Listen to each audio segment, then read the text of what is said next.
Testing 1, 2, 3. Look, the numbers are moving, so that's a good sign. All right. So surface area is what you get if you add all the pieces. If you add all the pieces together, okay? So that's what it's going to disappear if I do that. I knew that was going to do that, but I'm smarter than that. So surface area is adding up all the faces, adding up the area of all the faces, and the bases, and it rhymes, okay? And the bases. So in a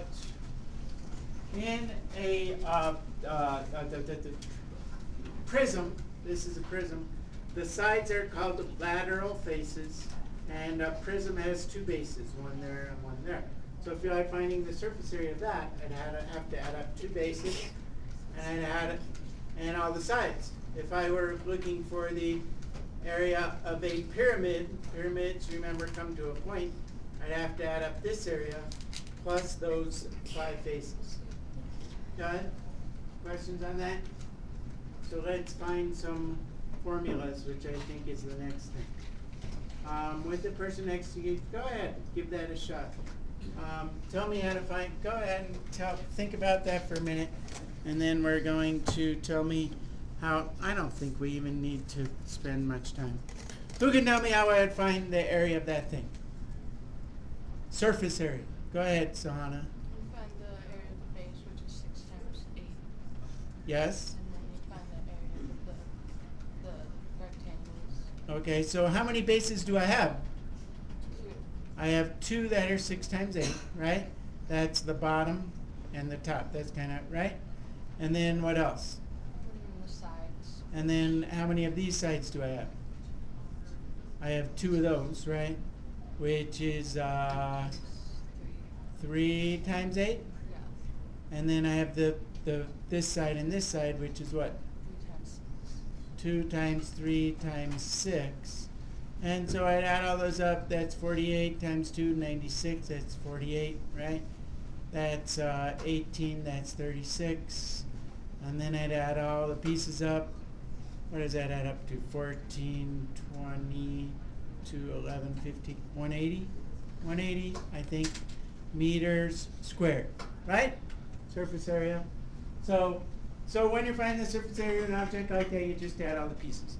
It gets trickier with different shapes. What's next? What do we get next? Looking at the picture below, so for any prism, okay, there's kind of an easier way, right? If I took that shape that I just had, right, I can think of, so this is going back, right? Going back, this, see that that's the side, right? So if I go forward, this is the side. So how could I have done this using, looking back at this thing? What might be a easier way to find the area of that, rather than adding up all the pieces? What would this distance be called from here to here? If I'm looking at that 3, it's kind of hard because I don't have that object in front of me, okay? But if this were 8 and this were 6, okay, so I have 8, I have a 6, I have another 6. What is this? What does this length represent? This plus this plus this plus this. The what of the base? Perimeter, okay? So if I took the perimeter times the what? What's this? Height. The height plus the area of the 2 bases. That would be kind of a general formula for finding the area of a prism. Do you understand that? Okay? This is the perimeter of a rectangular. It should be any rectangular prism. Rectangular means that rectangular means that the sides are at right angles. It doesn't mean that it has to be a rectangle. It means that the height is perpendicular to the bases, okay? And so it's the perimeter times the height plus the area of the two bases. This is 2b, this is the area of the base, okay? And this is the perimeter of the base, okay? Perimeter of base, okay? Pretty easy, yeah? No? Okay. Moving on. So, using that idea, okay? Using that idea, figures made up rectangular and triangular right prism. Wow. Find the surface area. Am I missing something? With a rectangular, triangular right prism. I think you have to, oh, can you figure out what that side is?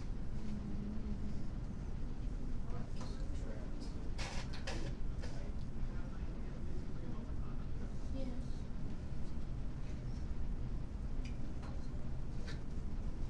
Try to figure out what that side is.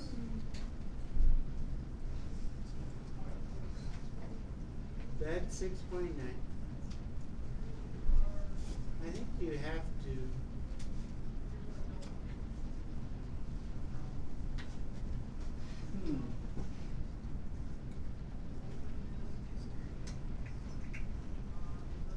Let's assume that we're not in the Pythagorean theorem chapter yet. Otherwise, we would have to use the Pythagorean theorem to figure out the length of that side. Wouldn't we? You know the Pythagorean theorem? Let's figure it out. It's the next chapter. We're kind of getting ahead of ourselves a little bit, but we're going to do this right. So if this is 8, what would this piece have to be right there? What's 8 minus 10.6 minus 8? 2.6. If this is, how long would this piece be right here?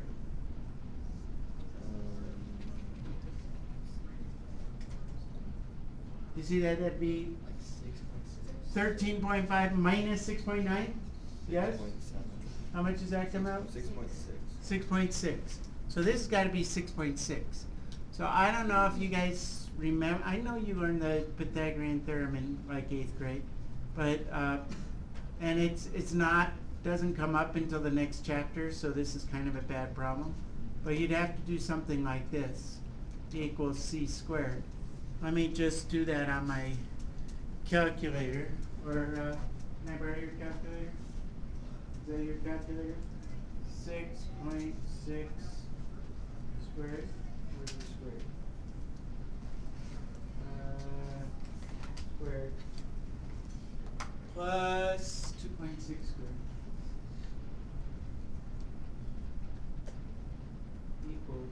equals square root. Second 7.09. So this comes out to be, if you did Pythagorean theorem, this comes out to be about 7.1. Okay, you're just going to have to believe me on that. Or you know how to do it, right? But this is especially a tricky problem because it involves, you can't just assume that this is 6.9. If I did it correctly, it'd be 7.1. And then, what's the, so if I look at this, this can be, it's called a right prism. So that means that these are all at right angles. Okay, so that's a right angle. Here, this base and this back base that you can't see are the same. So how can I find, who can tell me how I can find the area of this base? Right here, this face right here. How can I find the area of that thing? What two shapes could I cut it into? A rectangle and a triangle. So this is a tricky one. Watch. You'd have to, yeah, you could do a rectangle and triangle, or a rectangle and a trapezoid. See the trapezoid? See that trapezoid? So you have two of these. You have two bases, okay? And those two bases are 8 times 6.9.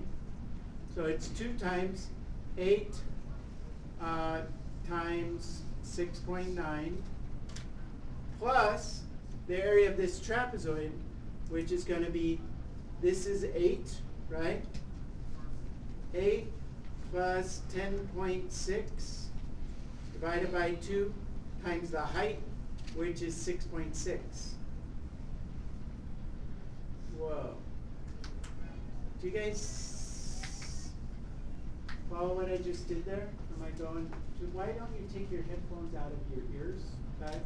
I know your music or whatever must be more important than this, but out. All right. Are you guys with me? So I find the area of this, I find the area of this. I have 2 of those, so I have to multiply that by 2. What else do I need? I need this, right? I need the back, but rather than do all that, all I have to do is find the perimeter of this funny looking shape here. See that kind of chimney looking shape? See that? What's the perimeter of this? I want P times H. What's the perimeter of this?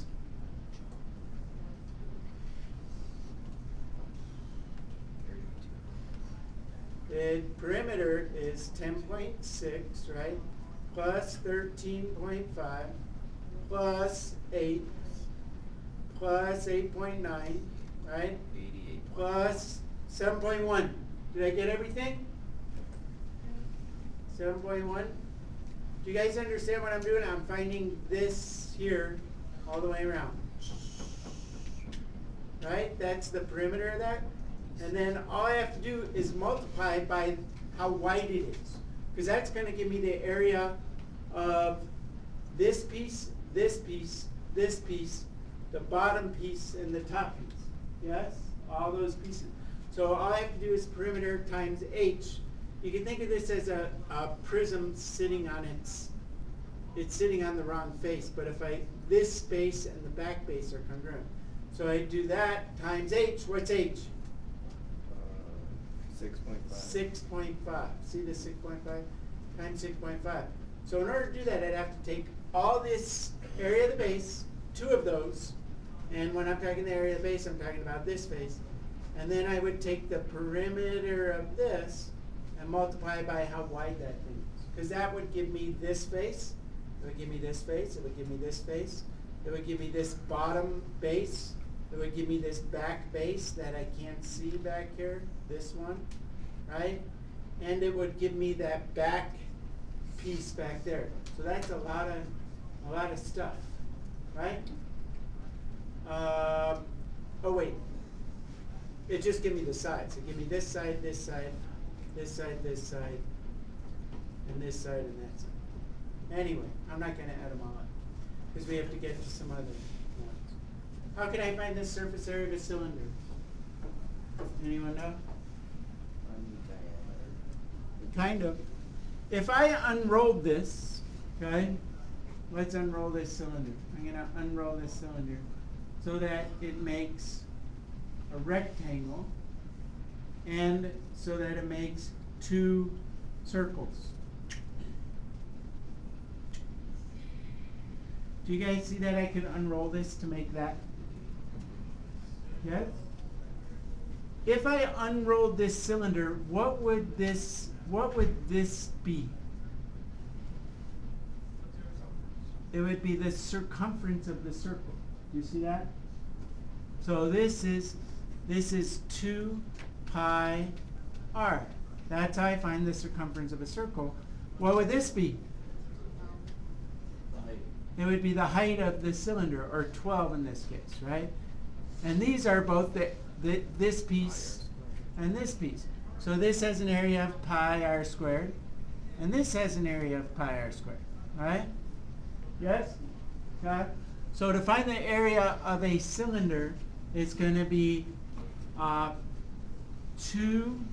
pi r h plus 2 pi r squared equals the area of a cylinder. You guys follow that?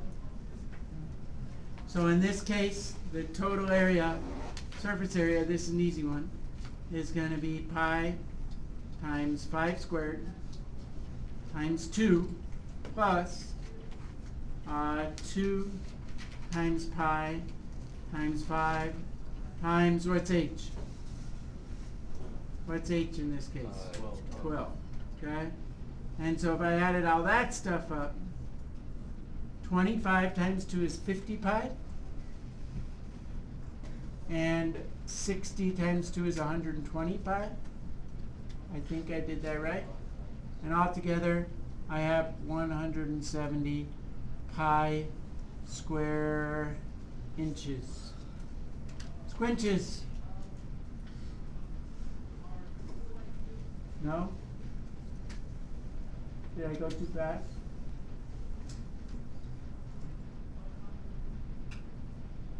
Connor! Did you get that? Okay. Oh, look. Oh, they did it for me. I didn't have to do that. 2 pi, oh, did that. Find the exact area of the cylinder. Give your answer in terms of pi. You guys do it. Go ahead, try that one. Try it. Try it, try it, try it.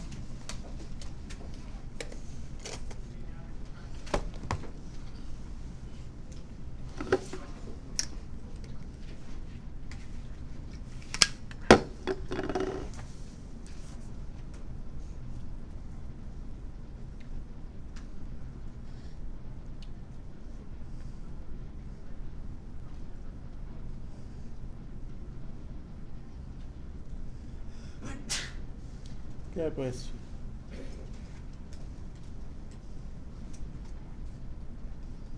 Almost the same as that last problem.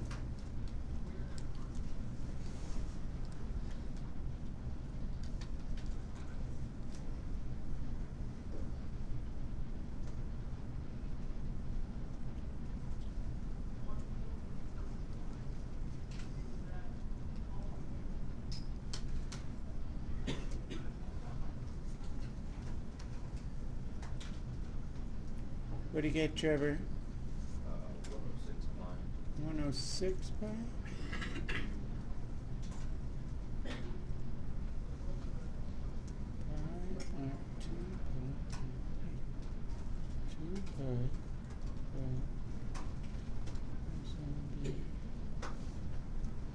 Someone get something different? What do you get, Cadence? I got 190 pi. I think that's what you should have got. 190 pi? 190. What do you do? Squinches. Squinches, right? So, whoops, going back. So R is 5, right? So if I were plugging in, I get 2 times pi times 5 squared plus 2 times pi times 5 times 14. 5 times 14 is 70 times 2 makes 140 pi. And 5 squared is 25 times 2 is 50 pi. So altogether you have 190 pi. See what you did wrong, Trevor? Yeah. Okay. 190 pi. I gotta move on because we got lots of different formats. Okay. When you have a pyramid, guys, you have to add up all the triangles, right? And you have to add up the base. This thing here, so you got to know what these things are called. This is the height of the triangle. So if I were to stand up here and drop a ball straight down, it would fall perpendicular to the ground. That's called the height of the pyramid. This thing, the height of one of the sides, is called the slant height. Okay? And we'll find later on that these are related because this makes what type of triangle right there? Right. Makes a right triangle. So you could, using the Pythagorean theorem, if you know the height and the slant height, you could find the base, but we're not going to do that today. Okay? So, but the formula, let's see if, I think I have it on here. I didn't look at these slides very. What is the area of each lateral face? Let's go back. Okay.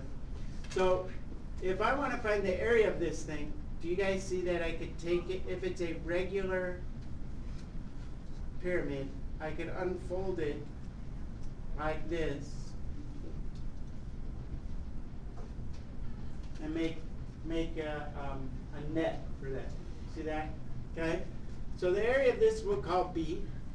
And to find the area of these triangles, I could just, if this is a regular pyramid, I could take this is L, the slant height, this times this, right? This times this divided by 2 would give me the area of one of these, right? But if I did that 4 times, 1, 2, 3, 4, what is the distance around here called? That's the perimeter. So to find the area of a regular pyramid, okay, which is kind of on the next slide, the area of a regular pyramid is the area of the base plus 1/2 P times L, where this is the perimeter, and this is the slant height. But in order for that formula to work, all of these triangles have to be the same. So you can't have, it has to be a regular pyramid, meaning all of the sides are the same. Can I move on? You want to write that down? So we're going to look at this thing, okay? Here it is. Surface area of pyramid with a regular n-gon base, okay? This is perimeter times slant height divided by 2. That gives you the area of the side area, also known as the ladder area. This is the area of the base. This is B, area of base. And if this is a regular polygon, then you find the area of the base going A n s divided by 2. We already had this formula, remember? Okay? So if this were an octagon, A would be whatever A comes out to be. That's the apothem. N is the number of sides. And S is the length of the side. Yeah? So we're going to do an example. I think we're going to do an example. Find the total surface area of the regular pentagonal pyramid. Round the answer to the nearest 10. You want to try that one? You try. This is tricky. Okay? And then we got a cone, and then we'll be done. All right? Give that one a shot. I have the answer somewhere, but do you see these little marks here? A couple years ago, I used this thing where you would respond on your devices and tell me what the answer is. But that doesn't work anymore. So that's why you're seeing, and that says there's an answer there and you have to respond, you know, but just do it by hand. See what you get. See if you can figure that one out.